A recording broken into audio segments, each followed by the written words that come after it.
All right, I would like to call this April 25th, 2002 Board of Education meeting to order.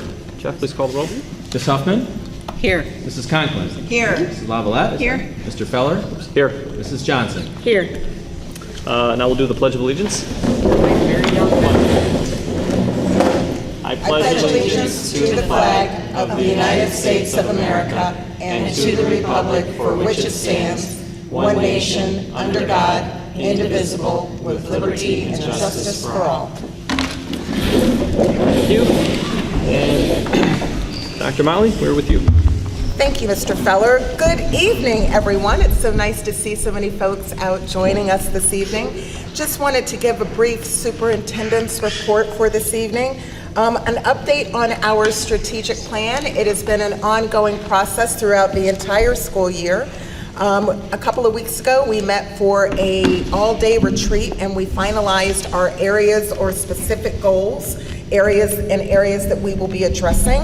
Next step is that we will have our small group meetings called action teams. We have about 5 of those action team groups that will work together with internal and external folks that are committed to our schools in order to develop specific steps that we will take to accomplish our goals. We also will next week meet with our framing team who will refine the language for our core beliefs, mission, and vision statements. Another little tidbit I would like to share with those watching tomorrow or those sitting here with us tonight in our board, 'tis the season for awards assemblies. Tomorrow we will have the Southview All-School Assembly as well as the Northview Academic Awards Assembly. We have an assembly tomorrow evening for the annual Academic Awards Banquet at the Pinnacle Center? Pinnacle. Haven't been there yet, so I'm excited to see that. And this week we have our annual art shows for both Southview and Northview. They're starting to collect art. I get to pick out some art, and actually we will have the show next week. And the list goes on and on. Last week I had the pleasure of watching the Northview High School spring play, which was Blythe Spirit. We have such talented students. It was absolutely amazing. It was such a fun show to watch. It was somewhat humorous at the same time, but our kids are so talented. And this week, Southview presents their spring musical, Mary Poppins. So I will be attending that as well. And on a final note, next week is National Teacher Appreciation Week. It is during this week that in Sylvania schools, not only do we recognize our educators, but all staff as part of our Sylvania schools family, because all of our employees work together to support our students. And I will tell you, as the pandemic has come to a close, we have learned from our educators. They have done so much to go above and beyond. New ways of teaching and learning, from in-person to virtual to hybrid learning environments, sometimes in all of one school year. But our students also have faced challenging yet innovative times in their learning and development, and our teachers and our staff members have been at the heart of it all. Next week will be just a snippet that we get in a moment in time to show them our love and appreciation. So we look forward to next week giving our teachers the acknowledgement and special thanks for all that they do during Teacher Appreciation Week, which is May 2nd through the 6th. And truly it's because teaching is the work of the heart. So thank you to our educators a week in advance and all our support staff and individuals that work together to make sure our students have a wonderful learning experience here in the Sylvania schools. And that wraps up my superintendent's report. Great, thank you. And now we're on to commendations. Dr. Motley? Yes, sir. It's my pleasure this evening. We have so many students that are here with us tonight. We are recognizing student achievement for a variety of individuals. So what we're going to do, folks that are here with their recognition, we're going to actually recognize you. We have a certificate for you. The board will also take a board action to make sure your accolade is memorialized, and then we're going to step aside and pause our board meeting so that we can have a photo op, and our board president will be handing out certificates. So it is my pleasure tonight. From Maplewood Elementary, we recognize Wyatt Evans. He has artwork that is on display in the 42nd Annual Young People's Art Exhibition at OEA Education Association. We also have Zoe Lopez here tonight, who also has work on display. So congratulations, Zoe. From North High School, we are recognizing Sean Craig, who was selected for the All-Ohio First Team, Toledo Blade Player of the Year, Northwest District Player of the Year, and First Team District 7 Player of the Year, and NLL Player of the Year and First Team. That's a mouthful. That's a pretty talented kid. From Central Trail, we are celebrating, and congratulations to Demi Ambrosia. I believe she may be here tonight as well. She also had art displayed in the Ohio Art Education Association. We have Autumn Rash. Congratulations, Autumn. I believe you are here as well for your artwork. From Stranahan, we have Leah Militzer, who also has a piece of artwork. Yay! I love the way they clap for each other. And also we have Liam Tren, who also had artwork that is on display at the Young People's Art Exhibition, again, sponsored by the Ohio Art Education Association. So congratulations to those individuals. And then on a final note, but nevertheless not any less important, but we're very proud of these individuals. We have a number of Northview students who are being recognized for scoring a 26 and or above on the March 1st assessment of the ACT. In addition to, we have one student who scored a 600 or above on the March 12th assessment of the SAT. So congratulations to those individuals.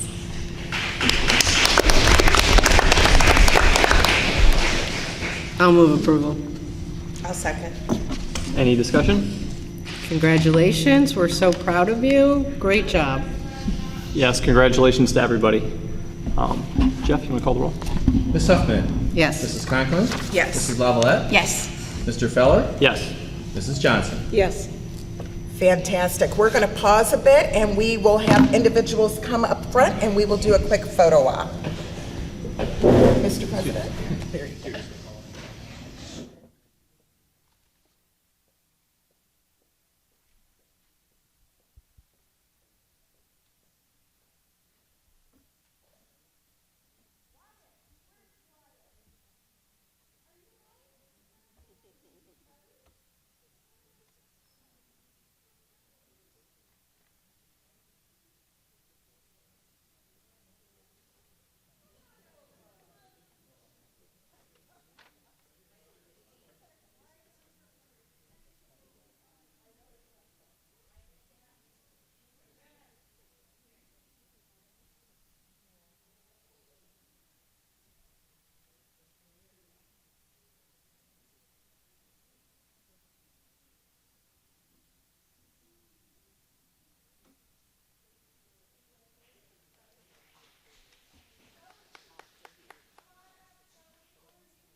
Yeah,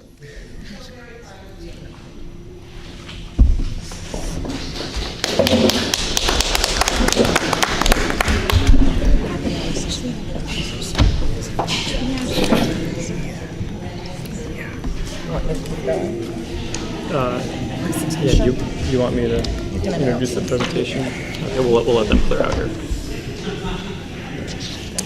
We have Joe Shaw. This will be nice. I did. And it's like the longest. I know. It's a consent agenda. Oh, is it?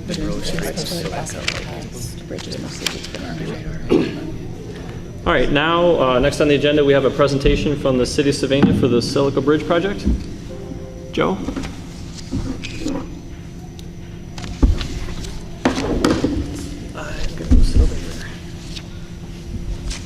Good evening. Good evening. How are you? See if this turns on. Can everybody hear me okay? Yeah. Yes. All right. And each of you should also have a packet. Looks like this. Well, good evening, everyone. My name is Joe Shaw. I'm the Deputy Service Director for the City of Sylvania. And I've been speaking in past months with Dr. Motley and Ray Holston about an upcoming infrastructure improvement project that we have in the district that I think will be of interest not only to the board members, but as well as your Sylvania community. So I know as soon as an engineer walks to the podium, everybody clears out. So I know it gets to be pretty dry. But I will make sure this goes pretty quick. And again, I'd like to answer any questions that you may have. So we're doing a roadway improvement project on Monroe Street and in Silica, on Silica Drive. So of course, this is by Northview and Maplewood Elementary. Those are my contact information there. That'll be at the end of the presentation as well. But, so we are widening Monroe Street and we are replacing the bridge on Silica is the easy way to say the project. Before we kind of march forward into the specific details of what we're doing, I kind of want to take a step back and discuss with you how we got here. We've been looking at this since 2017. We started with a traffic study then. And really what we were looking to do was ways to improve how this intersection functions, especially with AM arrival with the schools and how that overlaps with AM commuters. And then again, on the dismissal side, on the PM dismissal side, schools are very unique. They have really high peaks very quickly. So you're talking 15-minute to 30-minute peaks on how schools operate. So you got to service a lot of vehicles very quickly. And so a study that we did in 2017 looked at this. And so the end result of that was we found out that level of service could be improved by either putting in a roundabout or a traffic signal improvement. We actually took that decision point to the Sylvania community and asked them for input. And the overwhelming support was to do a traffic signal improvement with additional turning lanes over a roundabout option. And it was pretty clear. It wasn't a very easy, it wasn't a difficult decision for us to make, let's put it that way. So we were able to go forward with that. We looked to secure grant funding, federal funds for the project. It is kind of an expensive project. We were able to secure what's called congestion mitigation and air quality funds. So at that time that we were awarded that grant fund, we also became aware that the bridge was actually reduced in what's called the general appraisal value, and that's the general overall rating of how a bridge functions. It went from a 5 to a 4, which doesn't mean a whole lot to you guys, but it makes that eligible for federal funding as well. So we went through the same process with the bridge. We went through what's called the Ohio Municipal Bridge Program. We secured federal funding for that. So now we've got these two projects that are super close to each other, both with federal funding. So how can we merge these two projects in together into one instead of having like 2 or 3 years at a time of headache in this area? So that's what we're going to talk about today. So we'll get into the specifics on how this project does. And I know that's going to be difficult to see on your screen, but you do have some handouts that are there. But the colored areas that you're seeing on that map are basically the limits of the project. We're going to start basically at the western boundary of Maplewood, run all the way through in front of City Hall, the library, the court building, up and over the railroad tracks, and then to Main Street. And then on Silica, we're going to start with our bridge just south, tie that in, go through the intersection, and about halfway up Judy Young Drive is where we'll finish on that. So this is a fairly large project. Generally speaking, in the city, we don't have projects of this size. Our projects are somewhere between $500,000 to $2 million. This project, as you'll see, it's almost $5.5 million to do. So that's why we got a bunch of federal funding to help us out. So again, we're trying to improve intersection safety and capacity, try to make things work better for the AM arrival, for the PM dismissal. This improves what's called level of service. Currently, as you can imagine from an education standpoint, level of service kind of follows an A through an F type format. This intersection performs as bad as it gets. It's a level of service F. So with the scheduled improvements, with the traffic signal upgrade, we're looking to get this up to a B, which is an acceptable level of service.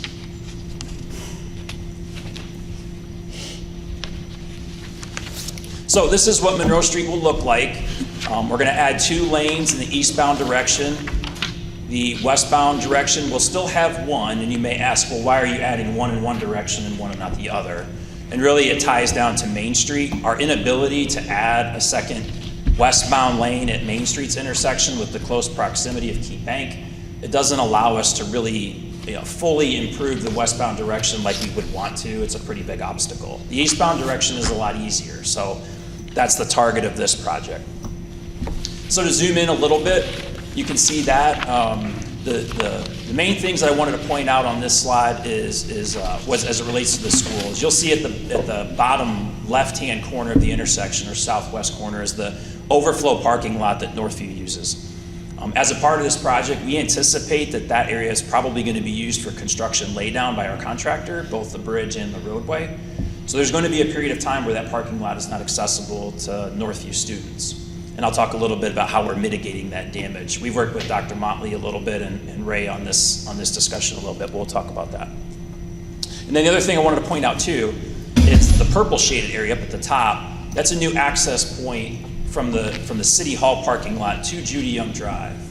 And then the white crosshatch area that you'll see, it's a little hard to see on the screen, but it's probably a little more evident on your paper. That's our existing drive that comes to Monroe Street. That's going to be removed. So our only access point will either be through the Courts Drive on the next slide, or from the purple shaded area that you'll see from Judy Young. I have a question. Yes, ma'am. So then that removes all that parking that they use for Maplewood? It removes a section of it. I think we're talking about maybe 5 spaces. No. The parking goes up, I mean, they park Yeah, that whole so section. it's gonna So it's like remove a 5 section. spaces only? Roughly. Correct. And then as we jump through the railroad track area, this is more what it looks like. Again, 2 lanes in the eastbound direction, 1 in the westbound. And the good part about this is we're able to consolidate access to the library across the street, as well as our Sylvania Municipal Court and our City Hall building. Those intersections line up well, and that's a goal that we wanted to achieve. And there's a little bit better close-up of what that new access point to Judy Young Drive looks like. The white crosshatch area would be the driveway that's going to go away. And then on the south side is where the bridge location is at. Right there, yep. And that's what this approach will look like. The difference here is that the current configuration has 1 left turn lane and 1 combination through right. This will be widened out so that we have dedicated approaches for all. So 1 left turn, 1 through, and 1 right. So this will significantly allow the number of vehicles to be pulled up closer to the intersection. Specific to the bridge, back in 2018, we dedicated this as the Don Townsend Gateway Bridge. Our city council had done that by an ordinance. So we didn't really want to put a lot of effort into what this would look like until we knew this bridge project was going to be coming up. So we're going to do some aesthetic improvements on here. So you'll see 1 lane in each direction vehicular wise. And then on the pedestrian side, you're going to see a much bigger improvement. Instead of it just being a 5-foot sidewalk for students coming from the overflow parking lot to the school, that's now a 10-foot multi-use path, and it's got an overlook area on the west side so that you can grab a seat on the bench and take a look out over the creek. There's a center pylon in the middle of it that's going to have some Don Townsend gateway features on it, where it has a dedicated platform, and on one side of it, it's going to have some verbiage about why he was important to the Sylvania School District. A little bit closer up look from a plan view of what that would look like. 2 benches and then a center pylon. So that's the details of kind of what the project looks like. The hard part is construction, and it always is going to be the hard part in any project that we do. So how do we build this thing? This is going to be a two-phased approach. Maintenance of traffic for phase one is basically we're going to look at one-way directional traffic on Monroe Street. And because we want to build the bridge and the south side of Monroe Street first, one-way traffic westbound is going to be maintained. So if you're going to come from Centennial area and try to go east, you will not be able to do that. You'll have to be detoured around. And we'll go over what that detour looks like here in a minute. Silica Drive will close right at the beginning of the project. And anybody who's familiar with where that bridge is at, there's a church that's at the bottom of the hill. So we got to make sure that we keep access to the church at all times for their services, but other than that, it'll be closed. We've got to fully replace the bridge. It's not something we can do in part with. This was a bridge that was built in 1938 as a Works Progress Administration project. So this bridge is almost 100 years old. But it's done its job for a very long time, and it's time for it to be replaced. So Judy Young Drive will be closed once school lets out for Maplewood. So remember, we're always talking about 2023 here. So this isn't this year, this is next year. So once school lets out for Maplewood, from June 1st to July 15th, we're going to close the Judy Young piece. And that's to do all the improvements that were shown on the colored portion of the map. That'll be open and ready to go by the time Maplewood starts school back up for their 23-24 school year. Okay. So just to give you kind of a general schematic, one-way traffic westbound, Judy Young closes June 1st through July 15th, and then Silica Drive Bridge is closed March 15th through July 15th. So again, the bridge will be open by the time the school starts for the 23-24 year. It will be bookended the 22-23 school year. There will be a period of time where that bridge is not accessible. So I just want to give you a heads up. Phase two, once we get the south side done, the bridge is complete, we can shift traffic over to the other side. It's just the opposite direction. Now we can take cars from the west, which means if you're coming from Centennial, you'll be able to travel eastbound. If you're at Main Street and you want to come west, you won't be able to. Traffic will be detoured that direction as well. So that will start at the beginning of the school year. So that's roughly August 1st-ish. So our westbound detour will be in place. And that'll last probably through the rest of the construction season through about November. Just again, a general schematic, eastbound direction allowed, westbound direction closed. Okay, so there's several other projects I wanted to bring to your attention tonight. It's a very, very busy construction season in 2023. So the first thing I want to point out is our project area in the circle red area up at the top. That's where we're at. And between us and the Lucas County Engineer's Office, there's 3 additional projects that are going to be going on during this school year. The pink line is the posted detour that will be up when we do our project. It's a pretty expansive detour. It goes out and around, but by looking at the other projects that are on the map, that's really the reason for it. So we'll step through this quickly. So our project basically goes from March 15th through about November, so that's the whole time. And then the Lucas County Engineer's Office is going to install a roundabout at Centennial and Bryn. That happens between March 15th and May 31st. With that project, that's a 45-day closure to do that. It's similar to other roundabouts that have been in the Sylvania Township area. That's a 45-day closure. So that overlaps with ours, hence why the pink line kind of goes around that roundabout area. Once that project is finished and the black lines, the Lucas County Engineer's Office and the City of Sylvania are partnering on a resurfacing project on Brent Road from Centennial to our corporate limits, which is around Summer Place Drive.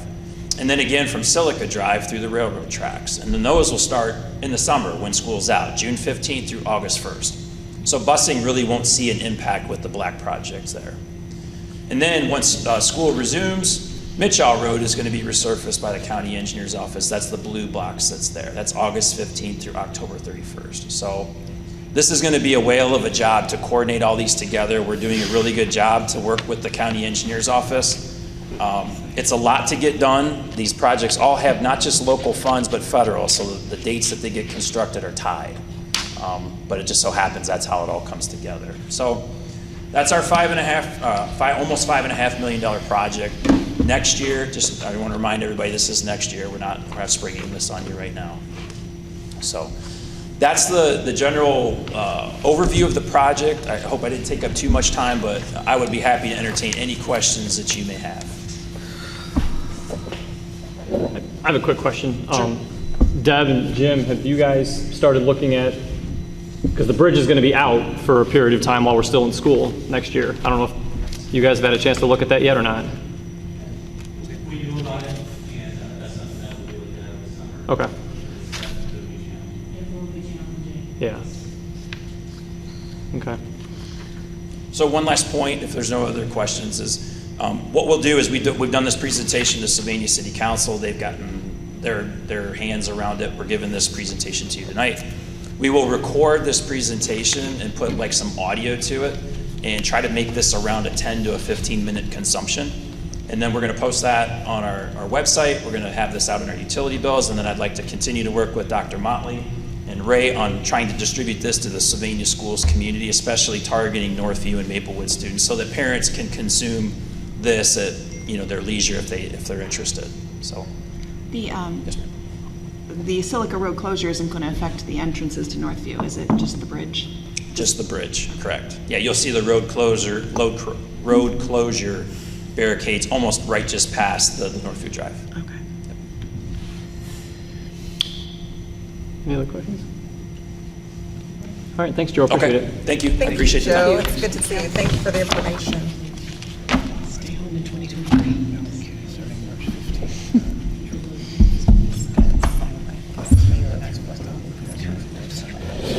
Okay. Presentation. 2 minutes next. Okay. 3 minutes. Okay. All right, next on the agenda is a presentation from Scott Silik about Lucas County Mental Health and Recovery Services.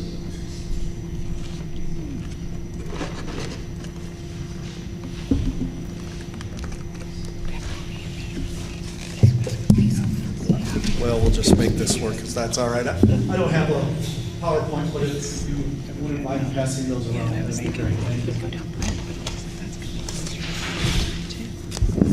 Hi, everybody. I'm Scott Silik. I'm the Executive Director of the Mental Health Recovery Services Board, and I'm here to request your endorsement of Issue 3. It's for mental health and recovery services. I want to thank Dr. Motley for the invitation and certainly do appreciate your consideration. I think it's first and foremost always appropriate to let everyone know that this is not a new tax. This is a renewal. It will cost, continue to cost the homeowner of a house valued at $100,000, $24.20 per year. It will generate, if renewed, it will generate about $7.6 million for mental health, substance use, and recovery services. A little bit about the Mental Health Board itself. We are governed by 18 Lucas County residents. 10 are appointed by the county commissioners, 8 are appointed by the Mental Health and Recovery Services Board of Lucas County. We govern substance use and mental health services to include treatment, prevention services, and support services for over 22,000 Lucas County residents. Just about 5,000 of those residents are children. We are the safety net for behavioral health services within Lucas County. We are in over 60 schools with our prevention program. You may be familiar with the Sylvania Community Alliance. We are a major funder of them. We are also funding the Center for Hope, which I believe recently started to provide services here in the Sylvania School District as well. Many of the providers that we fund, there are 29 of them that we fund, are well known to you. The Harbors, Unison, Zeph Centers in particular, Sylvania Community Action Alliance, as I indicated, and many other prevention and treatment organizations. We have over 1,000 permanent supportive housing and adult care facility beds that we fund. But for those services, those individuals may be homeless. We fund emergency shelters for both adults and youth. We fund employment programs for individuals in recovery, and we provide peer support services for individuals that are entering in recovery and want to give back to our community. We have been around for over 53 years. We take pride in our financial stewardship. 94 cents of every dollar we collect goes back into the 29 organizations that are nonprofit organizations that provide those services.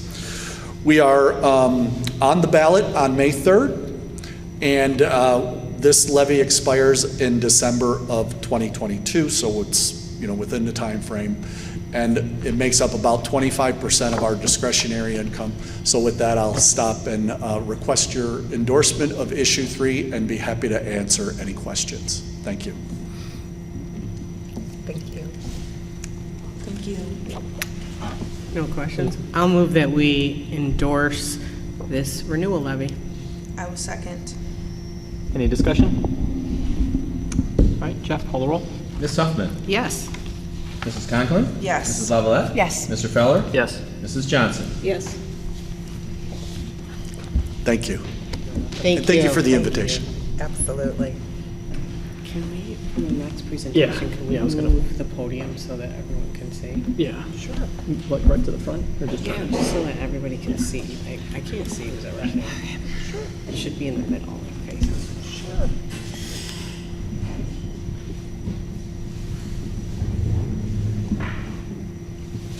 Good. I mean, they could stand there because there's nothing else up here anymore either, right? That's good. There. Perfect. Now I gotta put our agenda back up there. Our agenda, our agenda used to be We'll up. have to work with Adam. That's something that Lisa did and Jeff doesn't do. That's, we need to work with Adam. So probably it'll be August.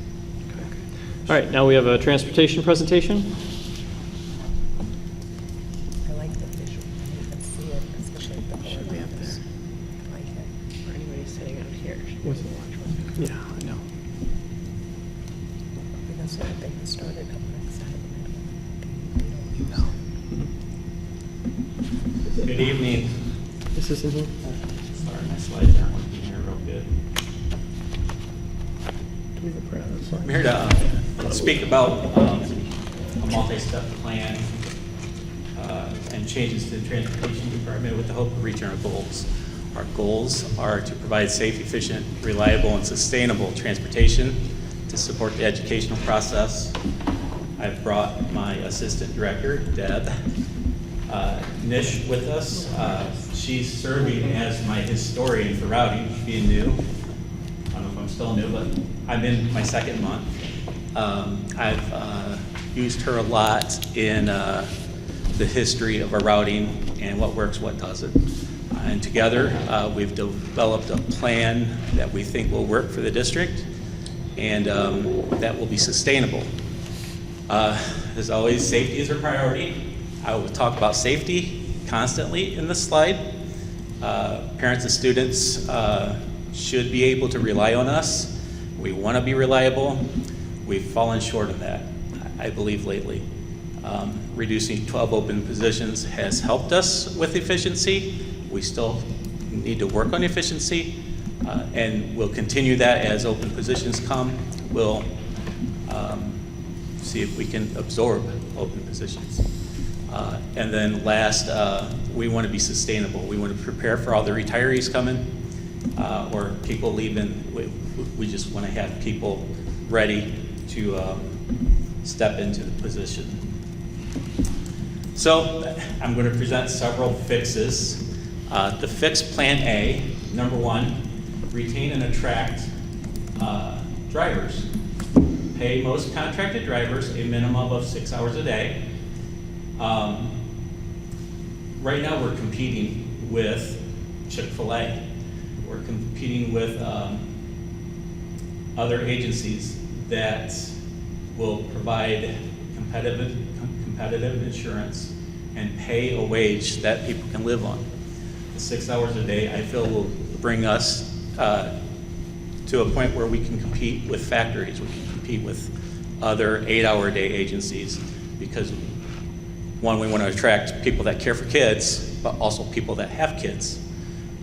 So being a bus driver is a good job for a person with kids. So hopefully that brings us to a competitive state. And this will also increase some of our current drivers that will hopefully keep them in our department. So they apply to be a bus driver. We want to train them to be a bus driver, which costs an average of $5,000, and we want to keep them in our department. This year alone, we've lost maybe four to five people who come to train with us, but then another job opens up somewhere else in the district, and we lost them. So we want the drivers that apply to be with us to stay with us. Cost for that's $125,283. And basically that cost is the additional hours and the difference in the health insurance costs. At 6 hours a day, they get a break on their health insurance costs. So Plan A, number 2, attract substitute drivers. Right now, it's difficult everywhere to get substitute drivers. So we needed to come up with a plan to get them to apply. So one, we want to fill all of our open positions. We currently have one. And we want a bank of subs. So pay them a minimum of 4.5 hours a day, contract with insurance after 90 days, retain a bank of 7 substitutes. So our goal is to have 7 substitutes at all times. Currently, our average call-off is 7 to 9 people a day.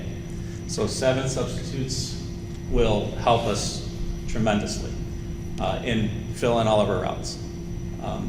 Unassigned drivers, so unassigned, so those contracted substitutes, we'll call them unassigned drivers. They will move into assigned positions. So if someone retires, one of those unassigned substitutes will have a assigned driver route. So cost for that is approximately $216,976. And basically we took 4.5 hours times the average rate of pay and added the insurance that it would cost. So the total cost for Plan A would be roughly $342,000, taking in consideration the 12 routes that had open positions this year that Deb reduced. That savings was $467,928. We're still in the green. Honestly, even if we didn't reduce those 12 routes, I would have proposed Plan A still. But it's nice that we're still in the green. It's a cost savings measure, but also it's a needed measure.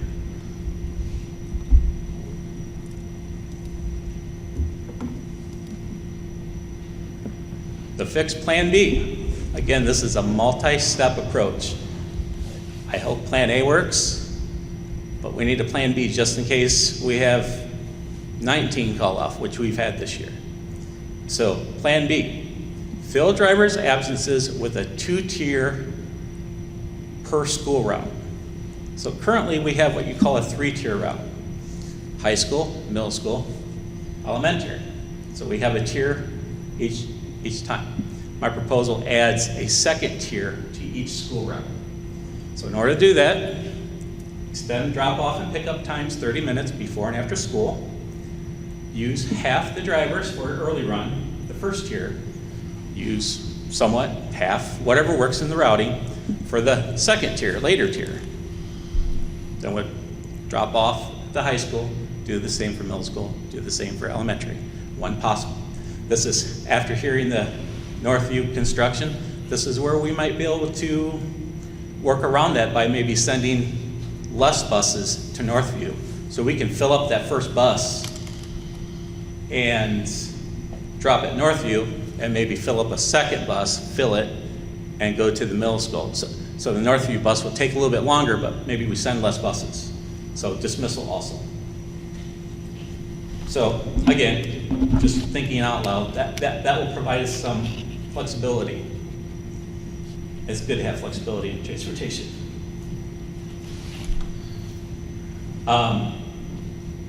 Plan C on the fix. Combine routes with area zone schools when safe.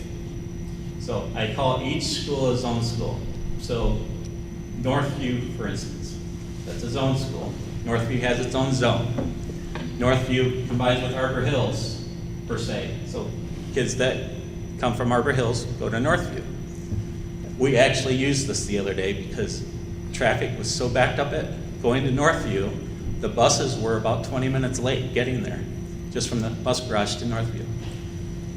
So the buses picked up at Northview during dismissal, went straight to Arbor Hills, picked up their Arbor Hills kids too, combined both routes. They took the kids home. So they were 20 minutes late in Northview, a little getting to Arbor Hills at dismissal time. They were back in time for their elementary route. So it actually worked, but this would be our plan C. And if they all fit on one route, then we would split the route to make all the buses fit safely. So plan C actually works. We tried it.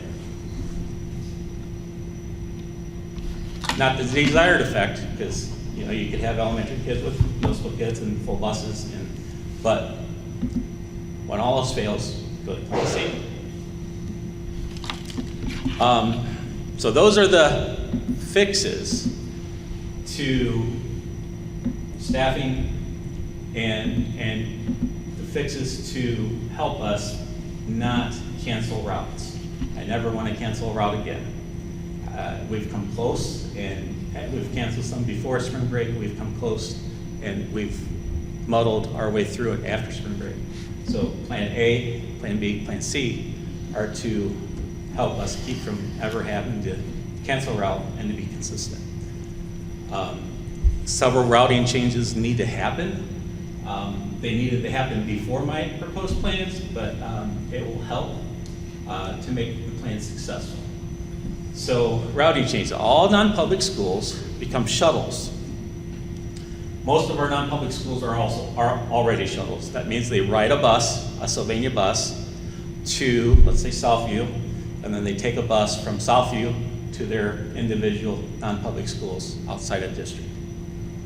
There are a couple, St. Joe's, Christ the King, who get a bus directly from their house to the school.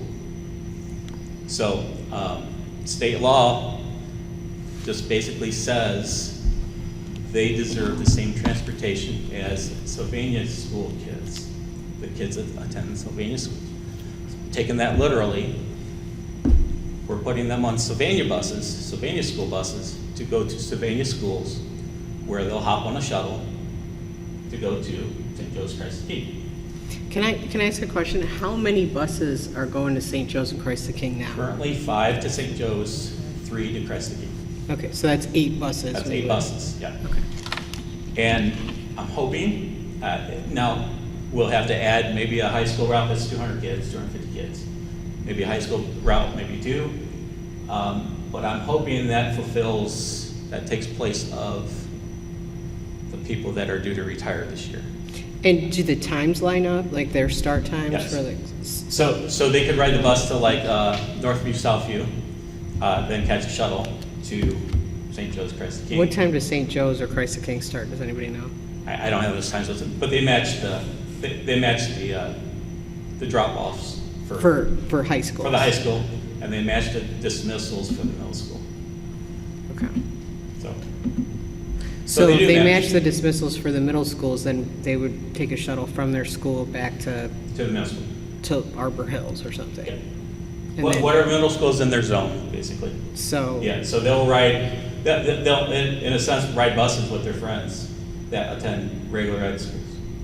Your neighborhood. Would they go into the school building to wait for the next bus, or would there be I would have a shuttle bus waiting for them. would be waiting? That would be the goal. Well, so when you say friend, though, if you're talking about in the morning, the shuttle for like St. Joe's with high schoolers, it might be kindergartners on with Correct. seniors. So Yeah. I assume they're not friends. Yeah, well, Because I don't feel like they're hanging they'll out. be riding to their neighborhood with the kids that attend Sylvania. Okay. I guess I should rephrase that. That's a big change. Yeah. But again, it's 8 buses. Right. And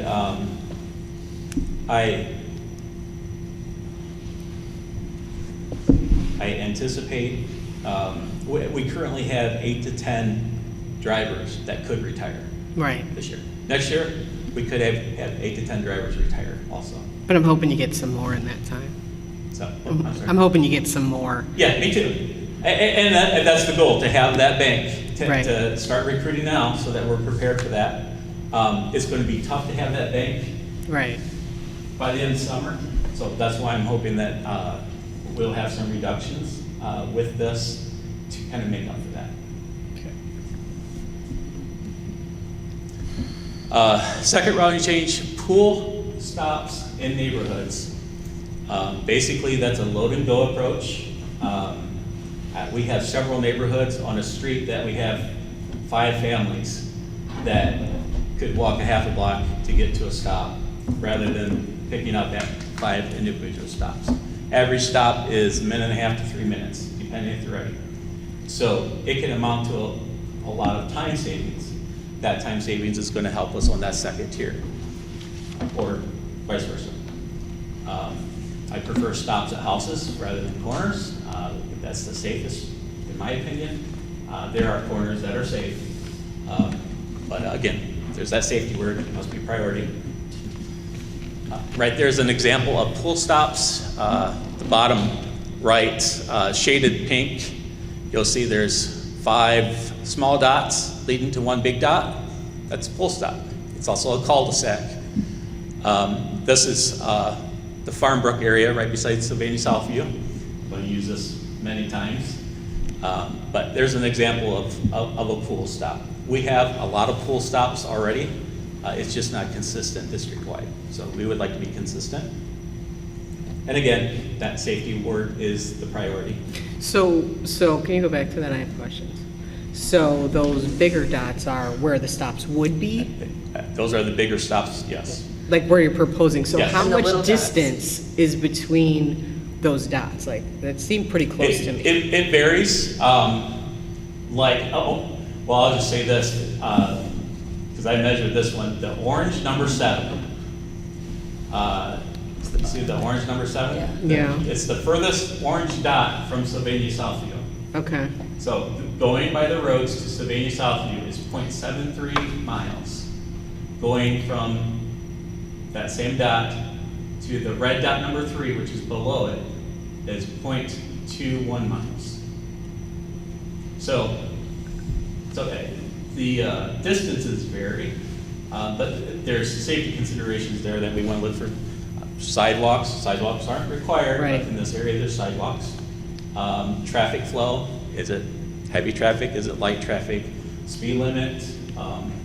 So we're taking into consideration several factors just to make it a certain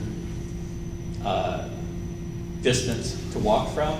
It's hard because there's different factors everywhere. Right, I get that. I just felt like that seemed like they were pretty close and there was a lot of they're stops. very close. Yeah, basically that's the farm. I don't know if you're all familiar with Farm Brook. I'm new to the area, but Farm Brook.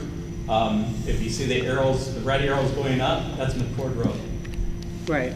So that's just between Southview and McCord Road. Would these stops be the same for all the school levels? Well, we'll concentrate on high school and middle school first, but some of the elementaries, I believe most of the elementaries already have walk zones.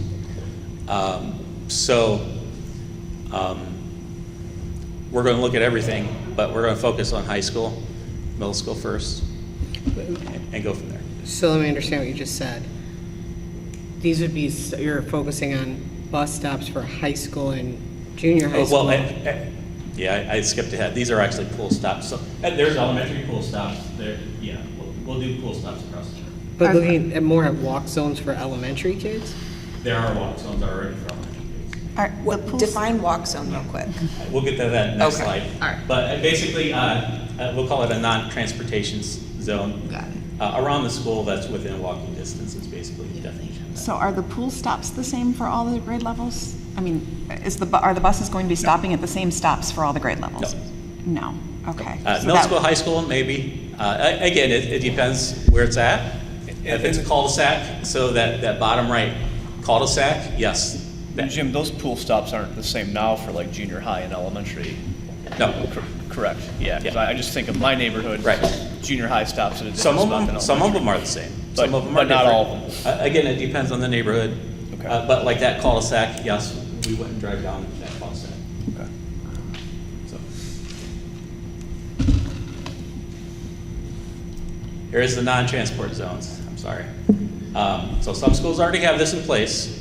Again, safety is a priority. When available, provide a pool stop from the back end of the zone. What schools have that in place right now? They all have, actually, they all have well, Timberstone doesn't, so some of them do, but the grade schools, don't they have much of the grade schools, except for reverting to Highland Tech, what it's been for 40 years. This year it got shortened down, but all the elementary we won't change. So we've already looked at all of those. The junior high, there's not one at Timberstone. Arbor Hills had one, and it actually crossed over Whiteford, so we would not cross them over. We'd actually shorten the Arbor Hills, because we don't want them crossing Whiteford. There's no safety guard, there's none of that. And then McCord, we want to extend a couple more streets up, because McCord is short. They have the sidewalks, they all walk anyways. They really do. Other than a really frigid day, you go, any of the buses that are close, they'll go with 10, 12 kids on a beautiful day. And then, so we kind of want to expand that one, not touch Timberstone and shorten Arbor Hills. Northview, there is no walk zone at Northview. And then at Southview, as it is right now, they cross the street because they have the cross and they go behind Tamashanner. So we gonna not do that, that will be busing. But we decided to go from Southview to McCord, so no one has to cross a busy street, and those kids all walk. We have 2 buses in there, we have like 5 kids ride one bus, 8 kids ride another, because they're so close, all their friends come and pick them up, because they can cut right through and get them, and they're all high school kids. They ride their bikes or they walk. So you run in 2 buses in because it's kind of a big area. But if we have the walk zones at the end of it, they can either walk to school or walk to the walk zone. And it's closer to walk to the walk zone, so if they don't want to walk, they can hop on a bus. And the walk zones will have like just 1 or 2 stops where the kids can go to if they want. Right, and it'll be the back area, so if they want to head over, and nobody has to cross a busy street. So, does that make sense? So there would be an option for them to take a bus? Correct. So if they want to walk, they can ride a bike, but if they want to take a bus, they can go backwards, and they'll be able to get the ones that it's too far to walk. They can come out to McCord, come in and get to school, or they'll cut through the neighborhood and get to school. So, What is the reinstated Highland Walk Zone that you were referring to? I'm talking about they already have it. They have the 2 streets, Wakefield, Rockdale, on the left side, and then on the other side, they have a Tantalon right up there that's already established, so it's just that little back corner. Pepperwood, and it comes out, and if they don't want to walk, we'll have a pickup spot at the corner of Dunhill and whatever that Marshwood? street right is there. So Marshwood? they can actually go right, is it Greenfield? It could be Greenfield or Marshwood, I'm Greenfield, trying to figure it right, out. yeah. The back one is Granville. I Right, think. so it'd be Dunhill and Greenfield. So if they don't want to walk, but this has been for 40 years, and this year was the only year, and it was because our router made a mistake and didn't realize it was a non-transport zone and transported one person at the beginning of the school year, and then they called and said, hey, we already got busing, we're not stopping, and so that's kind of how that happened. So if we're going to do one, they did the whole area. Where was that? At Pepperwood, Burwood, that little circle right in the back, right against the playground at Highland. Okay. So you gotta go up through Marshwood, Tantalon, Marshwood to get to it. So it's that back circle. But from Marshwood down and over is already a walk zone. How far of a walk distance is that, about a half a mile? Well, they usually go right into the park, there's a sidewalk that cuts right into the playground. Okay. So how large are the walk zones? How far do the elementary From kids have that, to walk at the furthest point For that school, for all the elementary schools? It varies. it varies. So Sylvan's got the largest one. How long is that? Sylvan, oh gosh, so goes from Sylvan to Charles Gate. If that tells you anything, It's like, geez. it's like Charles Gate to Sylvan's like 3 Yeah, blocks. it always has been. It's been that way for, I mean, I've been here for 40 years. I'm just trying to get an understanding of what that, I don't know what they How are. far is it? How far is the Maybe a farthest quarter that someone has to mile? walk, is really what we're asking. Maybe a quarter mile, maybe. I don't even know if it's that far. Is that, Maybe a quarter mile. Charles Gate to Sylvan's pretty close. That's like yeah. two it- blocks. Yeah, two, a couple maybe blocks, 3. yeah. It's not very far. So that actually from Brent to Charles Gate is a walk zone for Sylvan. Charles Gate's the street right after you get past the Lord's. Oh, and you know what? It's Coppersmith. I'm sorry, not Charles Gate. Oh, It's Coppersmith. Okay, that's a little different. Yeah. That is probably half a Right. mile. Maybe. Maybe. And that's, Quarter? Maybe. I'm just thinking, because I think that Burwood is, if they were to walk on the streets, it would be a half a mile at least. Yeah, I'm looking at it. And they could get the bus at Dunhill I know and, exactly what I want to say it's like. Greenfield. Yeah, they can cut over, but that's a long walk. Yeah, yeah. Again, they're going to be considered reached out to me, that's as, the reason why it's on my radar. as individual schools. That's why I looked up, because they You reached can't just say half a mile walk. Right. Traffic, all that has to be consideration. Like the Southview example of crossing Sylvania. I know they could cut over. Yeah, down here. We know that it happens all the time. But we're not gonna force it to happen. We Right. don't want Correct, it. safety is the priority. So we're going to take that consideration with the age level of the school and the distance and what's currently there. So it's not exactly, Does this go it's all the way about to Grenlock? savings and transportation, but we're not going to do it at the expense of the children. Right. It's just not going to happen. And the Highland one's, like I said, been that way for 40 years. It just got messed up this year with the router. So, well, I have more questions, but I'll let you finish your, I'll let you Thanks, finish your Deb. My presentation. historian. She's the best. Don't.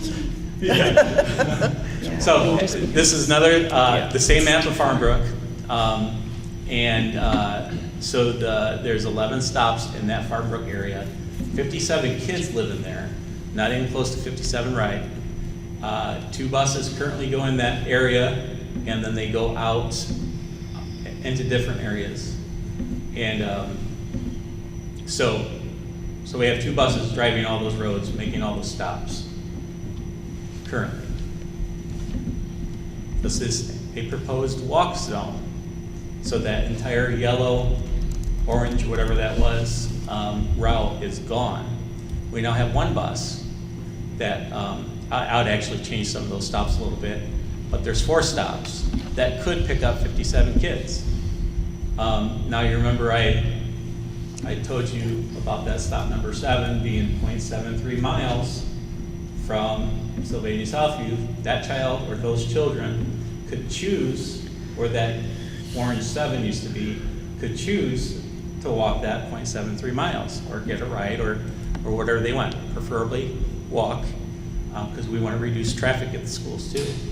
Or those children can choose stop number 3 or 4 of the red, and which is the closest distance.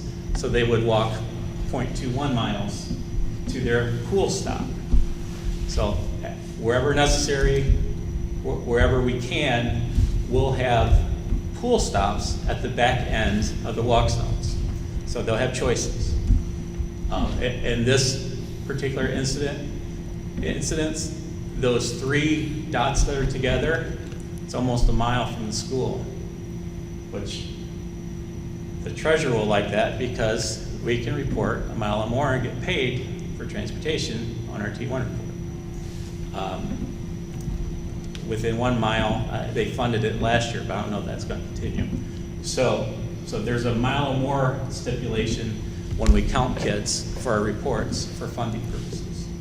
So that's a consideration when you're developing pool stops at the end, at the back end of a non-transport zone.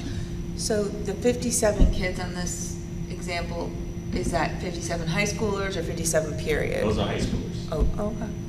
So there's 57 high schoolers up to McCord Road in that area. Got it. Again, not all of them ride. A lot of high schoolers don't ride the bus.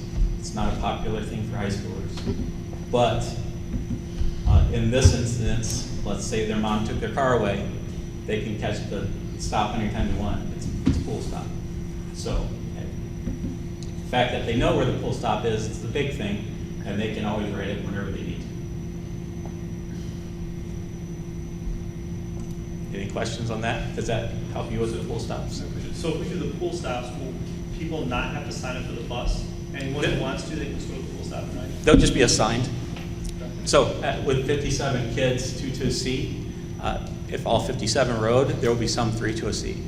I use a 20% rule to fill the bus. They'll still have to sign up, but what we're saying is we won't penalize them for not, if you don't ride the bus for a month and then you come back for a day, that's fine.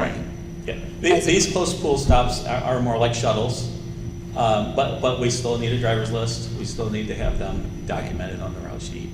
Are the ones who are in band and orchestra able to bring their instruments too? There's a size limit in the rules that it's specific. Yeah. No cellos. Is it only cellos? Because I've No had tubas. I've had problems Tubas, with French horns and violins in the past. Yeah. If you have 3 to a seat, would they still be able to put an instrument in their lap?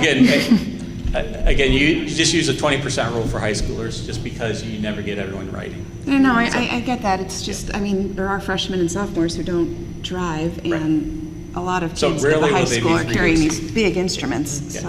I would be totally surprised if anyone's ever 3 to a seat even with 57, just because it's just.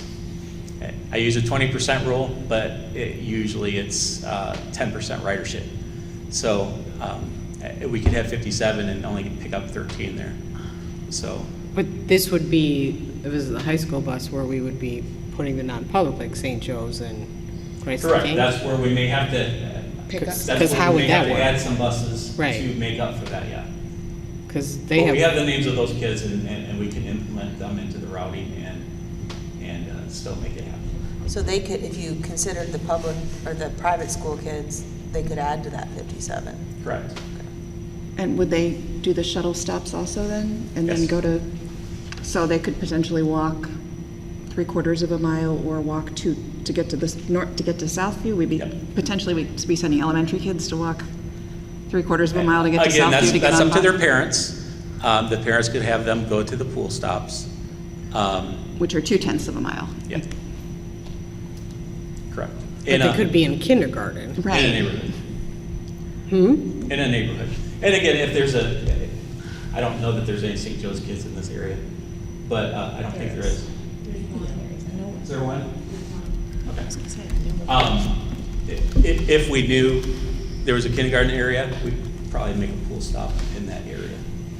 Yeah, because I don't want kindergartners. Right. So this is just an example of the high school buses, just because it's right next to Southview. It's an area I know, but it was an easy example to use for everything. So again, each individual area will be considered mental merit of who's riding and the distances and stuff like that. So, and the pool stops, those are just example of the current stops that are in the routing system. Those can change depending on where the kids are. So if there's a massive amount of kids in that whole empty road, we'll move a pool stop to that area. So pool stops are generated around masses of kids or the type of people that are riding for those buses. So it just depends where the kids live on where the pool stops are. So, but this was just an example of that red line was basically a current route. So lots of thought process in determining where a stop's going to go. So again, safety is a priority, and we consider who the child is and the distance that they'll walk. So for high schoolers, that's an easy. I've seen high schoolers walk a mile easily just to get to school early or get to school with their friends. So this is an easy example of the high school pool stop. Any questions on those? Timeline, of course, we're asking for superintendent board support. Informing the parents will have to be early. And for the parents of our direction that we want to go has to be early. Summer, routing all stops, it's a massive undertaking. It'll be a busy summer. Continue to inform parents and promote routing that look up on the Sylvania Schools website. Our goal would be to have that ready early August. So are the increased walk zones regardless of the success of plans A, B, and or C? Yes. That would be our goal. So I don't know of a school that doesn't have a walk zone outside of Sylvania. I don't know if that Toledo has walk zones, Springfield has, all the schools around us have walk zones. do you have an illustrative map on the walk zones you're looking to extend that we could take a look at? I do not, only because we don't know the kids that are writing right now. Okay. And if we had all that, we would be routed. Right. So, Okay. she could have examples. But I mean, Isn't it gonna be a fixed area? right? I mean, isn't the I mean, it's She's like, got some written examples Right. of. but wouldn't the walk zone be like, okay, here's the school, Regardless this of is the area that who walks lives there. around it, no matter who lives there? Right. Well, it depends on traffic, depends on the road. Well, yeah, I'm just. This is the only extension right there. This is what already exists. So you're talking That's McCord. So we're You're- not talking, that's the only junior high. So right now, you're only talking about extending McCords. Correct. And that, everything else will stay the same, other than the Highland, which will go back to the way it was for 40 It all years. stays the same. Okay. That's the only junior high touched, other than shortening the Arbor Hills and then the two high schools. And actually, we didn't really increase the walk zone, we just changed the area because they were walking from across the street behind Tamo, so they were coming farther. I mean, it's shorter. I mean, So if you you're just go- shortening, But they were crossing Sylvania. But they had to Right. cross Sylvania and they had to go behind Tamo, all that was walk zone. Right, So we okay. actually shortened it up, we just moved it. Right. so those are the only changes to walk zones. Correct. McCord, and then putting Highland back to where it was. In addition to it, yes. We Quick- just kind of refigured it, I guess. So just make sure I understand, so we have, you presented Plan A, B, and C. The intention is to do all three of those, right? That is the intention. It's not, try A, and if that doesn't work, then do B, then do C. It's, we're gonna do all of them, just, Yep. okay, Yeah, you can look at it as backup plan to the backup plan. right. And Well, then. we're gonna implement all the backup plans at one time? Well, Well, like if someone calls off, we'll use the sub first. If we don't have a sub pool, then we go to plan B. And if, I can't think of a situation that plan B wouldn't work with the two tiers, if plan C is combining the schools. So was Plan B the one that where potentially they could have an earlier bus than they were? Yes. And how much notice would families get on something like that if it's a day of call-off? They would be staggered, so plan with the two-tier system, the outer line buses that go further will be the early bus. They'll come in, and then if someone calls off that has a later bus that's close, like that Farmbrook area, which would be a 10-minute run, they would go back out and do Farmbrook. so, So the times wouldn't exactly change because they're staggered. So Farmbrook would always be the later bus. The outer line areas will always be the early bus. So if we have our drivers with the 6 hours, the ones that would do the Farmbrook area, if someone calls off in a zone that's further out, it's going to be very confusing. If someone calls off in a bus that's further out, that person that does Farmbrook every day will go out and do the further out bus before Farmbrook. So they're staggered. Basically, we're splitting the routes basically in half for each individual tier, so that one bus can cover the other tier. So potentially, how early are kids going to be getting to school then on the early bus? I'm asking for the availability to drop off a half an hour early. So for high school, that would be 7 a.m.? So yeah, are you picking them up at 6:30 and then they're just at school? Yeah, most routes are half an hour to 45 minutes, yeah, With for the outer line areas. What about the elementary schools? Would they also be going a half an hour earlier? Yep. And Potentially. so with is this. there anyone to, I'm sorry, ahead, is there no, anyone to, watch them? while they're- Yeah, well, what we're planning to have staff watch before and after. This is something that I've actually done before at Delta. If you look at the Sylvania map, there's so many kids that are within 15 minutes of the schools, each individual. Same thing for Delta. 75% of the kids in Delta are within that 2-mile range of Delta. So basically, we did a route and a half in order to have the same bell time and get all the kids to school. What I was worried about when I did that at Delta was actually more accepted, because it's an extra half hour that the kids get for breakfast. It reduces the traffic.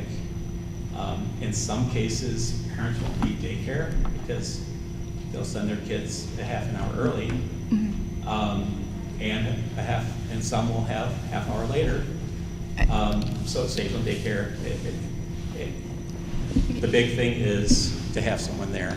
Yeah, I mean, I can potentially see benefits to some families for that, but I know my kids are in high school and junior high now, but I know the schools have always been pretty careful about not letting students in before a certain hour because there's no supervision, and that's what I'm asking.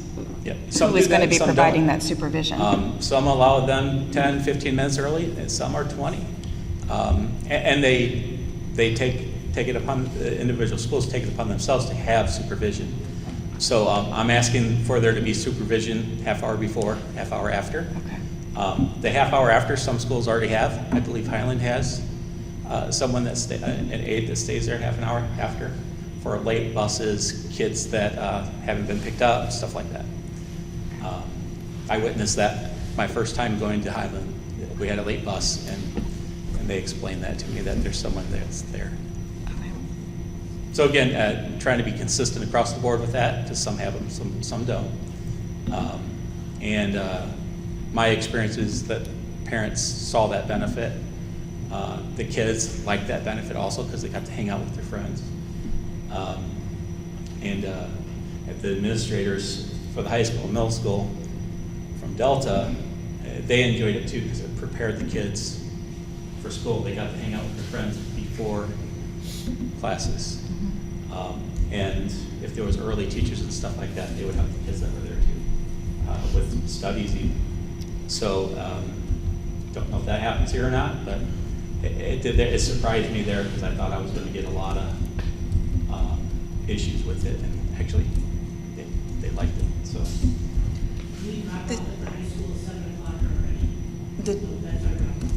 The two-tier system that you're talking about, is this going to be built in? I know we talked about Plan A, and I understand your Plan A is to try and get more drivers. And if that Plan A exceeds your expectations, then everything else probably is not as important.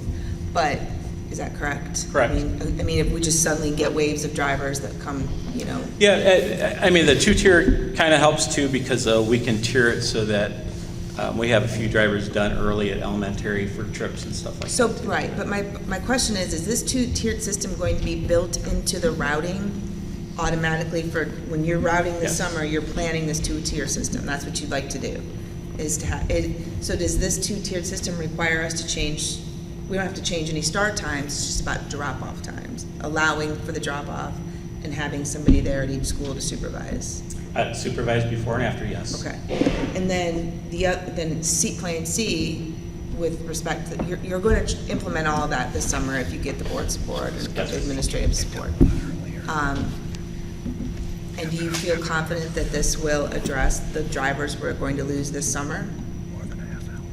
With the loss of, with the changes to retirements St. and- Joe's and Christ the King. Okay, with the change of that, And that you're gives going me to a year to implement build pool up that stops? sub-pool. Okay, and you're going to implement the pool stops along with the routing this summer? Again, we're already It's doing. confusing because I'm not a router, but I do appreciate, I want to just say thank you to you because I feel like you coming to us with this is how we fix it instead of, the dam's about to break and we're all going to get flooded and that was. We definitely would have liked another year to prepare. I would have, so that I knew the district better. But The dam's about to we're in break. danger of not being Yeah. compliant on a regular basis. Right. Yeah. And And that's just a letdown to the parents. Yeah, I mean, I think there's a lot about routing I don't understand, and there's a lot of moving parts. It's a lot, yeah. But I do appreciate the plan of action, so thanks. Most of this plan of action has been done at several different schools. Like I said, I've done the two-tier system. I was forced to do single routing at Delta, so I had to do the two-tier system to not have to add 10 drivers. So I was forced to that, but it worked. The pay and subs and contracting after 90 days, I believe Toledo does that at 4 hours. So again, I'm competing with Toledo, so I made it 4.5. The 6-hour days, the unassigned sub, I believe Anthony Wayne has that also. 6-hour days, I believe Toledo does that also. So it's pieced together from a plan of areas that work, but I don't want to solely rely on one plan and come back to you next year and say it's not working. So that's why we're adding those layers, because I want to come back next year and tell you I'm efficient. We're running efficiently and then we're reliable. So, and that we're going to do it year after year. So this is a sustainable plan, I believe. And I think once it's accepted, because we're going to have some rifts with this because of years and years of stopping at everyone's house. Now, So when you say rips, you don't mean we're gonna rip? No, rift. I mean that some members in the community may call and complain. It's interesting to me, though, and I guess I'd like to hear, maybe even Deb will have this answer. My kids were in Grove Bell, and I don't get a bus anymore, but when I used to, and I still see it, there were already there are 3 stops. Yes. There's a lot When of my them kids were in currently. kindergarten, they walked 4 streets, or 4 houses down, it wasn't right. It was never house to house, so Right. why isn't it like that in all neighborhoods? Did that just sort of fall apart at some point, or there's 3 bus stops I see in our neighborhood? Yeah. And maybe Deb- There's a lot of them now that are all already pull stops. Because when I heard about this house stopping in Yeah. front of your house, I thought, I've never seen this. No, because we changed that years ago and did more pull stops Right. many years ago. We used to, and then it just, and I don't know if I'm gonna say this, but, we just, through the years, we've had many, every Requests. other year of transportation directors, and the drivers kind of took over, and some parent would come out and say, can you make it here, I got a kindergartner, and then the stops just start adding up. And they've never been fixed or worked on, and then last year we got a lot in the summer. None of the work got done because they had to do the ESL or whatever you call it in the summer school, and they did a lot of routing in the summer. So it's just been through the years kind of let go. We have a lot to fix. We have So a lot some of work to neighborhoods do. have it, some don't. Some, yeah. So, and we have a couple drivers that are like every corner.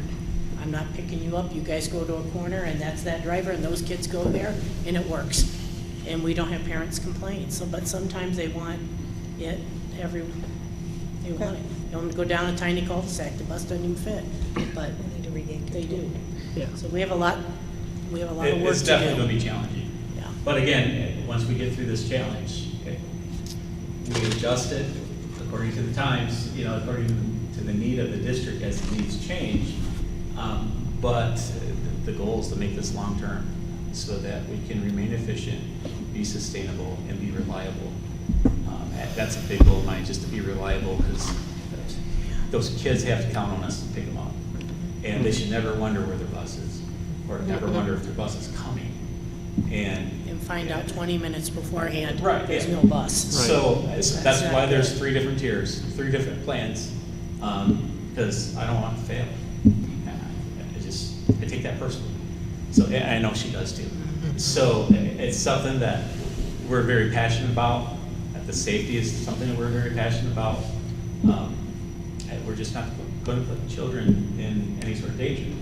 Now, again, parents may be against the pool stops and stuff like that. A few, I don't know. And that's where we need your support, just to know that we're taking the safety seriously and we're trying to be reliable. And these proposed fixes, are these things that you feel like can be implemented for next school year? Yes. You heard my hesitation Yeah, there. I know. It's going to be a busy summer. Right. Right. We're learning a new routing program also, with all the summer school activities and stuff like that. You have already voted on some additional help for the inner office. I do have a timeline, and if we're not going to make that timeline, then I'll ask to bring some drivers in to start running some of the routes, just to make sure that we're on board with things. But there's a safety net at the end. If we don't make that safety net, then we'll call in, ask for some help, and make that happen. So my goal is to make it happen. All right. Well, I appreciate you looking into this and being proactive and coming up with some creative solutions for next year. So I applaud you for that. Thank you. Can I ask a couple more questions? Sure. Okay. The elementary pool stops, is there like a maximum target distance you'd be looking? I'm just thinking about the kindergartners, and I think, Kim, even back like 10 years ago in Groveville, the kindergartners used to get picked up in front of their houses. I think it kind of, mine didn't, but I know along Radcliffe they did back then. Like mine always went to the, I don't anymore, but I used to live in that cul-de-sac at the end of Bonnybrook, and the kids always went to Radcliffe and Bonnybrook. That's like where they knew the stop was. But I know other kids, like along Radcliffe, kindergartners were getting picked up at their houses coming down the They road. tried to move the stop to Yeah. where the kindergartner was. Yeah. So, So I guess I'm just asking, like, pool stops, how far are we asking, like, the really little ones to go? For pool stops? Yeah. for the grade elementary. Well, he's only talking pool stops at the end of the walk zones, right? Or are you Right. talking We'll about have pool stops throughout the district. throughout all of them? Again, a lot of them already have them, even for elementary kids. I mean, we're talking 5 houses or 2, Well, it's Or a some quarter of of a those mile. neighborhoods, it's difficult. St. James Wood, I mean, all those roads are all curvy and stuff. The goal of the pool stop is not to go through every one of those curvy roads. So it's, well, I say a quarter mile, no. The kids are going to be outside the sight range of their houses? Like the little In ones? some cases, I would say yes. Yeah, I mean, I think that's a concern, right? For like a 5-year-old Right, walking a significant distance. right. It is concern.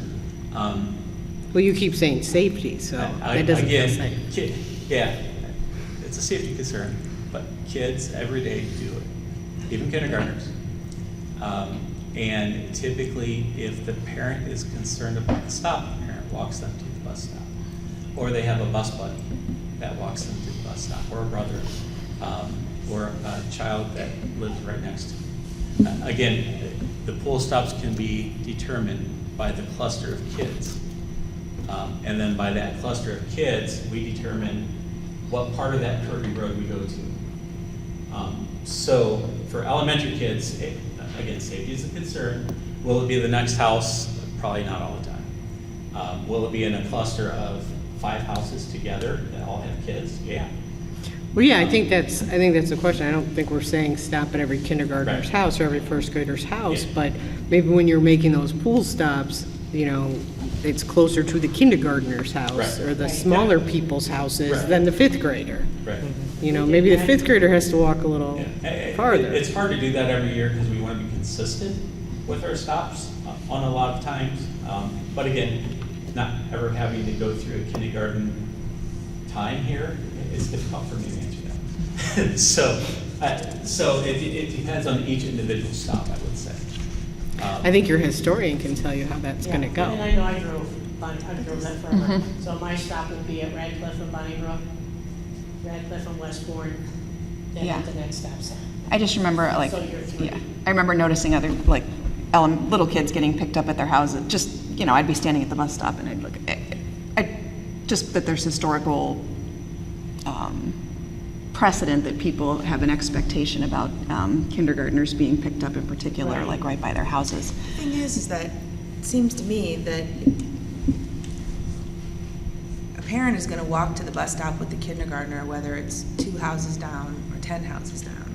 I mean, I did. And I'm thinking of all the kindergartners at our bus stop. I mean, so ultimately, the parent can choose whether they're gonna send kid 2 doors down with themselves or with brother but it's not gonna be a half a mile. No. Yeah, I think that's the question, like how far. And so ultimately, the parents, if anything, it's gonna make the parent have to leave the driveway and walk 4 or 5 houses down. Well, 4 or 5 houses is not a Yeah, big I'm not- deal. Right. I'm not concerned about 4 or 5 Yeah, I houses. don't think was we're more concerned about like 5 if there's a houses. kindergartner who lives kind of far away from the cluster, from a cluster of kids, We have people that want to move one driveway. yeah. Pick up here, pick up here. No, It's gotten out of hand. Well, that's It's insane. I get it, I understand In that this is an impossible situation, task, If there's a but, kindergartner alone away from the cluster, or even a first grader, second grader away from the cluster, we would still pick up because it's away from the group. Okay. Well, yeah, and I think that was the question, like, how We'll have far more are the for little people gonna elementary, have to too. walk? Right, more Yeah. pool- We'll have more pool stops for elementary than we would for junior high Yeah, and high school. but to say a tenth of a mile, it's difficult because there could be a stretch of road that's got 8 kids on it, that's a tenth of a mile. So to give it a distance is difficult because each individual road is different, each cluster is different. And it sounds like you don't know yet, because you I do haven't not. routed this, so Nope. maybe you can like I update can't us tell you half when the you roads do in this that. area. So again, I rely on the routing program. I plan on, my summer project is to give them the routing direction, and I'm driving every route. So I'll physically see every stop. And I think the other thing, if we can ask our parents just to plug for registering your kindergartner sooner than later, Right. so we have more time to look at the stops and evaluate what's the best route to go to. I know sometimes after the start of the school year, transportation is still making adjustments because kiddos are registering for 100%, school. yeah. So it would be very helpful in partnership with our Department of Transportation to say, get your kindergartners registered, even if you're moving into our community and you're watching this later, register your children early, because the more time we have to plan, the more time you can try out the route and know where those kindergartners are. Right. Registering the kindergartners and registering for busing is a priority. It's my understanding last year with, what was it, 7 days before school, Yep. they had 1,500 kids Yep. sign up for busing. So that's difficult. So that's where the promotion by all avenues, newsletters, the school newsletters, partnering with everyone that's going to be communicating with parents, just overselling it, just to help them make that choice early so that we can prepare. Jim and Deb, thank you. I think you're trying to be so proactive, and we appreciate your efforts. Thank you. Sincerely. Thank you. Thank you. Thank you very much. Okay, now we're at the first opportunity for public participation for agenda items. And seeing none, we will move on to the treasurer's report. Thank you, Mr. President. I had in the update, well, we have a consent agenda items today, 6-1 through 6-4. Obviously, the minutes, a treasurer's report, the availability of funds, and the resolution. I'll go through. The report tonight will be shorter than next month. Next month is our 5-year forecast. That's kind of the big to-do from the Treasurer's Department. And so tonight I'll go a lot quicker. The reports have been sent out. I did want to just spend a little bit of time, of my allotted time tonight, just talk to you a little bit more about investments. Investments are something that we don't really think maybe too much about, but because we do have a considerable amount of cash, it now is worthy of a discussion for the first time. So whether you knew this fact or not, we were at a 40-year low on our interest rates in last year through part of even 2000, going back to 2020. We now are at one of the highest rates in 10 years in the overnight U.S. Treasury rate. So and I think I mentioned this at a prior meeting, school districts get their major cash in July, August. We all pay our real estate, and then again in January, February. So we're at a high point of cash, and then it evens out. But so when we have this money, it's been sitting in an overnight account earning as low as 0.10 or 0.2. Now even the overnight rate just this morning is up to 0.44. That's, I mean, it sounds crazy, but that is like really good. We were able to work with Fifth Third, who's somebody that I've worked with, their investments, and fortunately, Mr. Koch also works with them because they offer opportunities, great advice, but there's no monthly fee. We don't pay those extra fees, so it's a really good deal, we believe, for the schools. Anyway, we were able to put about $9 million to work last Friday, and that average yield is 2.61. Those are U.S. Treasuries with a maturity of an average of 1.6 years. Why that's such a big deal and why I'm taking some time. First of all, U.S. Treasuries don't pay anything, again, but the overnight rate is shifting. The whole market is shifting that now all of a sudden those rates are higher than anything. And the beauty of it is when Adam comes, we're not tying up our money. I had to go out 5 years to even try and get something like that. Well, this all of a sudden happened within the last month or two. And you're following the news, I'm sure. You're seeing what's going on. We're not keeping up with inflation. So don't think we're investing enough to deal with 7% inflation. But at least know this, that while inflation is real, our copy paper, our food costs, I mean, everything, we go to reorder something, as you guys I'm sure are living with, and it's just outrageous. So that's another issue, but at least on a positive side of that is our overnight money, and we have $30 or $40 million here, what we're talking about. In fact, today I just looked, we have $50 million in overall funds. So we have money that isn't always just extra, but it's in our checking account, and so we always want to maximize that. That's our fiduciary responsibility, of course. But I'm just saying, for once, we're getting a little more yield, and so our interest income, instead of keep forecasting that going lower, now we get to go the other way, and we're gonna with our money and because we're very solid financially, we're gonna be able to show more interest income, and that's just, again, we're just blessed to have some money, and now the market has shifted, and so I just wanted to point out that. So we bought U.S. Treasury. So again, we're very limited on what we can buy. Can't buy Amazon, can't buy Walmart, can't buy a mutual fund. Bitcoin. Bitcoin would be a really good one, especially 2 years ago.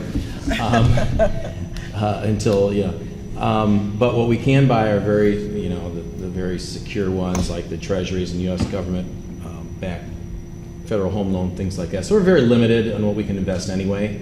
But even those rates, like I said, are going up. So that is what's going on there from that standpoint. Any questions on investments? I mean, it's just wanted to let you know that at least that part's working to our favor. Thank you. The resolution accepting the rates, that's just something that Lucas County does every year. If you've been, as you sit on the board here, you'll see some things we just have to do once every single year. A lot of it's just ORC. It's just we have to. One year when I was a first-year treasurer, since Cajun's not here to hear this, the county auditor called me and he said, Jeff, did you want to send me the rate resolution? I'm like, well, I don't know what that is. He said, well, really, technically, I don't have to collect your taxes in July because you didn't send it in. I'm like, oh, so this makes it legal, or this makes it, we're in compliance, that we'll send this back to them and they'll definitely collect our taxes. But so yeah, there's a lot of formalities that we have to go through in Ohio law, school law, funding. So other than that, I'd like to keep it kind of short here because I know we had a lot of good information. Does anybody have any questions? If not, I guess I would ask for a motion, if I could, please, for items 6.1 through 6.5 as a consent, or 6.4 as a consent. I'll move approval on a consent agenda basis, items 6.1 through 6.4. I'll second. Any discussion? Call for roll. Ms. Huffman? Yes. Mrs. Lavalette? Yes. Mrs. Conklin? Yes. Mrs. Johnson? Yes. Mr. Feller? Yes. Thank you. And Dr. Motley, we're back with you. Thank you, Mr. Feller. I recommend item 7.1. We have 3 gifts, 3 donations to the district. Our first one is from Select Stone for field materials for the Southview baseball field.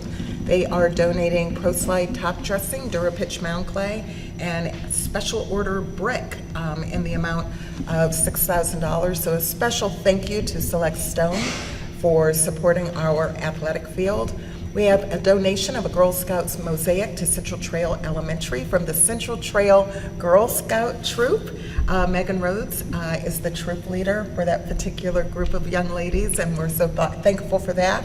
And also we have a donation of a basket of goodies that arrived at each of our elementary buildings, I believe actually all buildings across the district. They included snacks and coupons and et cetera from the First Watch prayer group, and those are the donations this month. Do we have a motion? I'll move approval. I'll second. Any discussion? All right. Thank you. Thank you. Yes, thank you. Ms. Huffman? Yes. Mrs. Johnson? Yes. Mrs. Lavalette? Yes. Mrs. Conklin? Yes. Mr. Feller? Yes. Thank you. I recommend item 7.2, the approval of various administrative contracts that expired this school year. We have building level principals as well as central office personnel. I'll move approval. I'll second. Discussion? All right, call the roll. Ms. Huffman? Yes. Mr. Feller? Yes. Mrs. Johnson? Yes. Mrs. Lavalette? Yes. Mrs. Conklin? Yes. Thank you. I recommend item 7.3, the appointment of Carla Spangler as an interim director of secondary teaching and learning at the rate as noted. We are happy to make this recommendation to the board as Carla has brought a lot of expertise to the department, and in the position in which she serves, it is a cost savings to the district. I move for approval. I'll second. Any discussion? All right, call it. Why aren't we just doing a contract? Actually, because she's a retired individual, this is her contract to work for us, and she's on a per diem basis. So she charges us basically by day or by hours by which she works. How many days does she work? Tim, is it? We approved her, I think, for I want to say close to 160 at the beginning of the year, and then we added about 20 more in December. I don't know those exact numbers, but it's not exactly 229 like all of our administrators work. If it needed to be that point, we could get it there, but she has some days in between where she doesn't work exactly She's 5 not days a week. interested in working Yeah. too much.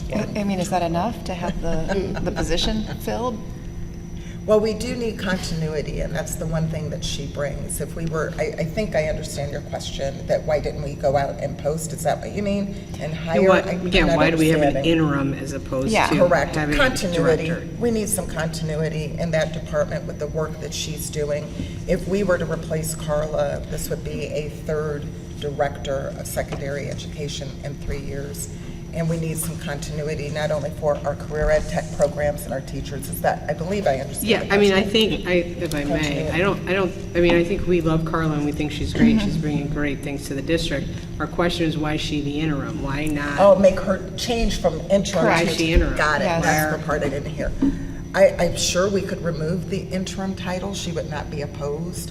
I mean, she's been interim for 2 years. One It seems like, One well, year. she was Just 1 interim, year. wasn't she something else before She that? did some She did some auditing. consulting for the district. Consulting, yes. Yeah, it was consulting, and she did the audit of the special ed department. Right. That was a consulting contract. This is her first year as director, and it was interim because we knew it was going to be By temporary. this year, you mean the school year we're currently We're in? currently in as her first year. So we're next doing year another one. I think that's the question. So we're going into the second year with an interim. as an interim, but we're not looking for anybody else because I think That's we're all correct. thrilled with Carla, so why is it an interim? I think We can that's, change it. I mean, it's not opposed. The job will be the same. right. Usually when you know it's a short-term commitment, you keep it that way, but we're not opposed to saying just director. Is it a That's- short-term commitment? I've Trying to twisted her leave? arm, and I know that Tim and I have been sitting up there saying, so, how about another 5 years? We truly have. So, Is she not interested in a 2 or 3 year contract? not as we've learned, actually, not if we, she's kind of like a year to year. She's at 229? I think the position as it holds, if we were to fill it without the interim tag, is a 229 contract. And I don't She know if doesn't work it's that many She days. doesn't work 229. That's why there's a cost savings. probably why it's- And is she So- able to do enough to fulfill the functions of the job, Oh, working fewer absolutely. days? Okay. So, Absolutely. But somebody else wouldn't? If we hired a director, they would need 229, but she doesn't? I think that's a She's good that point good. that you bring up, and I'll tell you why. Carla has, I believe, 40 years' experience as not only a high school principal, working in career ed, working for the state, working with special ed. Her expertise would be hard to match.